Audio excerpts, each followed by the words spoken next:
Olá pessoal, tudo bem? Nesse vídeo então nós vamos falar das estações elevatórias de esgoto. As estações elevatórias de esgoto vão ser utilizadas, para situações de terrenos planos extensos, para evitar profundidades excessivas, como nós havíamos observado, na aula de traçado de redes, no caso do traçado de rede distrital ou radial. Aí você tem um terreno muito plano, e aí então separa em setores. E aí, em cada setor, você vai ter que utilizar de uma estação elevatória. Pode ser utilizado para reversão de esgoto de uma bacia para outra, ou seja, você tem uma bacia de contribuição de drenagem, você tem que juntar esse esgoto e passar para outra bacia, e aí tem que ter uma transposição de altura de cotas. Então, vai ser utilizada, nesse caso, a estação elevatória.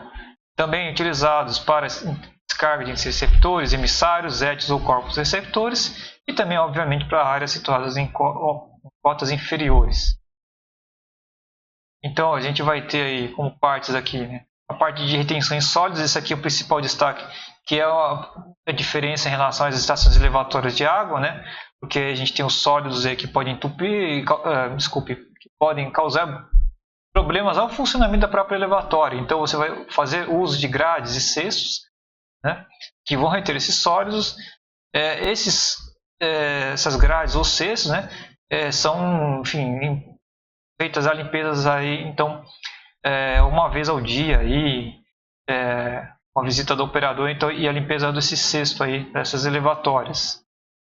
Então essa aqui é a principal diferença, da elevatória de esgoto para de água. Ademais, aqui as coisas são elementos que já conhecidos, o poço de sucção e os conjuntos elevatórios das bombas. Então, além disso, também há a preocupação contra o golpe de arite, o efeito dos transitórios hidráulicos. Então a gente tem aqui aqueles elementos que podem ser utilizados, claro, não é que todos são utilizados, mas vão ser utilizados conforme a necessidade em função da dimensão e volume transportado pela elevatória. Então você tem volantes de inércia, ventosas, reservatórios unidirecionais, chaminés de equilíbrio, bypass, reservatórios hidropneumáticos, válvulas de alívio, válvulas de retenção e sistemas para fechamento gradual ou desligamento gradual, fechamento gradual de válvula ou desligamento gradual do conjunto elevatório.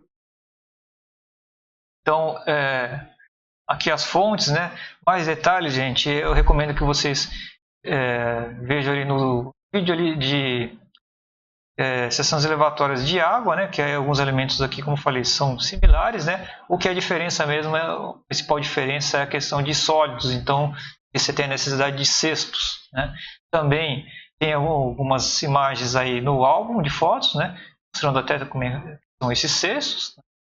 E, além disso, as fontes bibliográficas também são um bom complemento também para a leitura de vocês.